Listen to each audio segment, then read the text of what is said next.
शिव सूत्र भाग 1 सांभवोपाय। सूत्र 3 योनि वर्गः कला शरीरम। एक मूल रूप से विद्यमान विविध रूप ही विश्व का संपूर्ण शरीर हैं। प्रसाद भारद्वाज। सूत्र का अर्थ। सूत्र को समझने में एक मूल से उत्पन्न होने वाले बहुविध रूप की अवधारणा महत्वपूर्ण है। एक मूल का अर्थ है कि हर रूप, हर जीवन, हर सृजन एक ही स्रोत से उत्पन्न होता है, जिसे ब्रह्मा या परम चेतना कहा जाता है। बहुविध रूप उन विभिन्न रूपों का उल्लेख करता है जो मिलकर ब्रह्मांड के संपूर्ण शरीर का निर्माण करते हैं। यह अवधारणा केवल भौतिक संसार पर ही नहीं, बल्कि सभी जीवित प्राणियों, जीवन और चेतना पर भी लागू होती है, जो इस सामूहिक शरीर का हिस्सा हैं। यह सूत्र बताता है कि इन विविध रूपों को अलग अलग देखने के बजाय हमें उन्हें एक ही स्रोत से उत्पन्न होने के रूप में समझना चाहिए। यह समझ मन को अलग अलग और विविध रूपों को देखने से दूर ले जाती है और सभी रूपों के पीछे की एकता को पहचानने में मदद करती है। यह हमें बहुलता के भ्रम से मुक्त करके एकता की वास्तविकता की ओर ले जाती है और सभी रूपों को एक ही मूलभूत वास्तविकता की अभिव्यक्ति के रूप में देखने के लिए प्रेरित करती है। इस सूत्र में योनि एक शब्द है जो स्रोत या उत्पत्ति का प्रतीक है, जिसे अक्सर आध्यात्मिक ग्रंथों में दिव्य सृजनात्मक ऊर्जा से जोड़ा जाता है। शिव सूत्र के संदर्भ में योनि सृजन के मूल स्रोत को दर्शाता है, जो स्वयं ब्रह्मा है। वह एक परम निराकार वास्तविकता है जो संपूर्ण अस्तित्व का आधार है।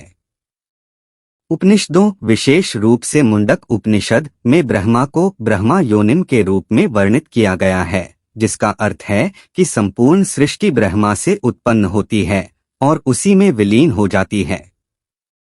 यह सृजनात्मक ऊर्जा सीधे नहीं होती, बल्कि माया के माध्यम से प्रकट होती है, जो भौतिक जगत को प्रकट करने वाली ब्रह्मांडीय माया है। माया सृजन की शक्ति होने के साथ साथ ब्रह्मा के वास्तविक स्वरूप को भी छिपाती है, जिससे अनंत सीमित दिखाई देता है और निराकार विभिन्न रूपों में दिखाई देता है।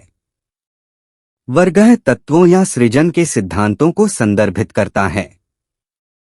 तत्व ब्रह्मांड के निर्माण खंड होते हैं, जो 5 मूल तत्वों पृथ्वी, जल, अग्नि, वायु और आकाश तथा मन के उत्पादों जैसे विचार, इच्छाएं और भावनाओं के विभिन्न रूपों से मिलकर बने होते हैं।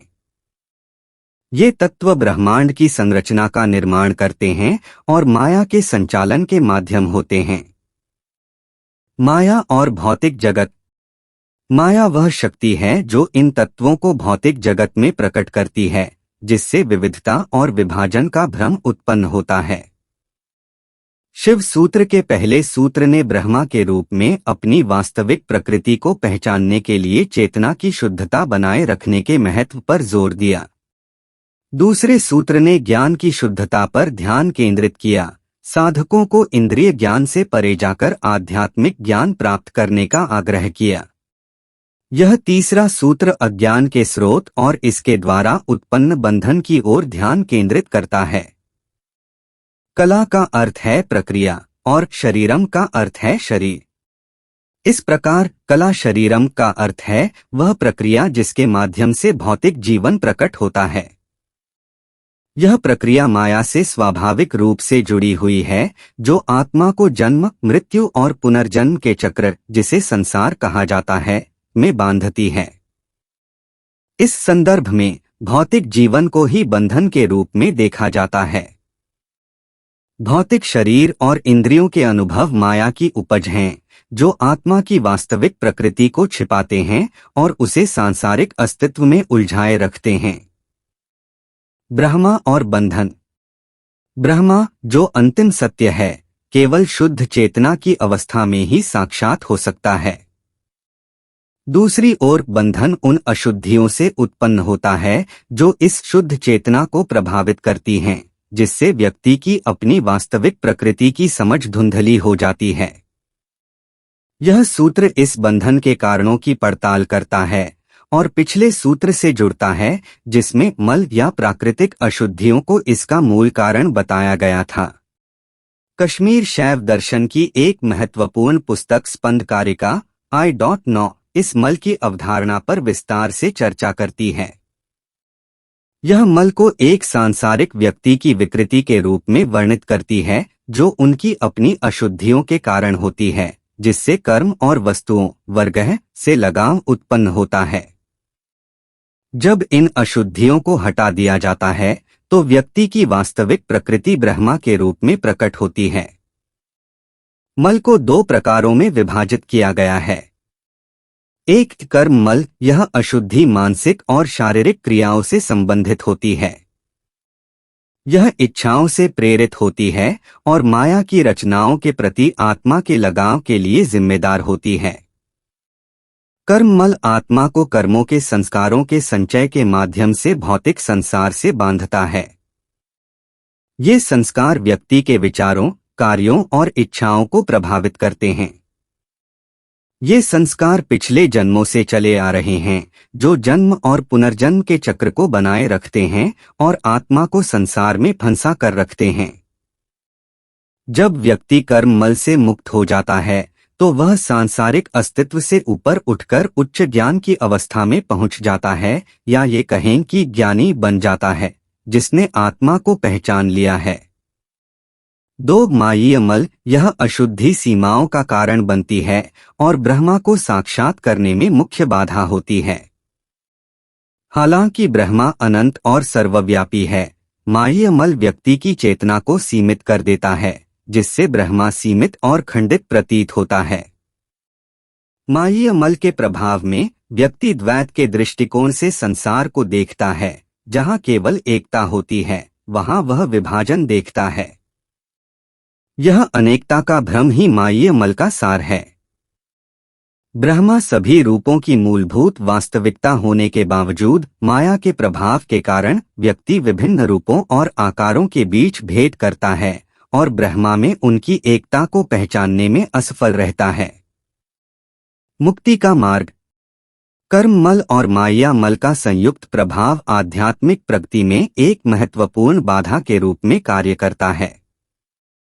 कर्म मल, जो पिछले कर्मों और इच्छाओं से उत्पन्न होती है, आत्मा को सांसारिक आसक्तियों में उलझाए रखती है, जबकि माया मल अलगाव और सीमितता का भ्रम पैदा करती है, जिससे व्यक्ति ब्रह्मा के सर्वव्यापी स्वभाव को महसूस नहीं कर पाता। शिव सूत्र आध्यात्मिक साधक को पहले चेतना और ज्ञान की शुद्धता की अवधारणाओं से परिचित कराते हैं और फिर अज्ञानता और बंधन के स्रोतों का अन्वेषण करते हैं। जैसे जैसे सूत्र आगे बढ़ते हैं वे साधक को आत्मा और परम सत्य की गहरी समझ और अनुभूति की ओर ले जाते हैं। संसार के चक्र और उससे होने वाले कष्टों से बोझिल आत्मा मुक्ति की लालसा करती है।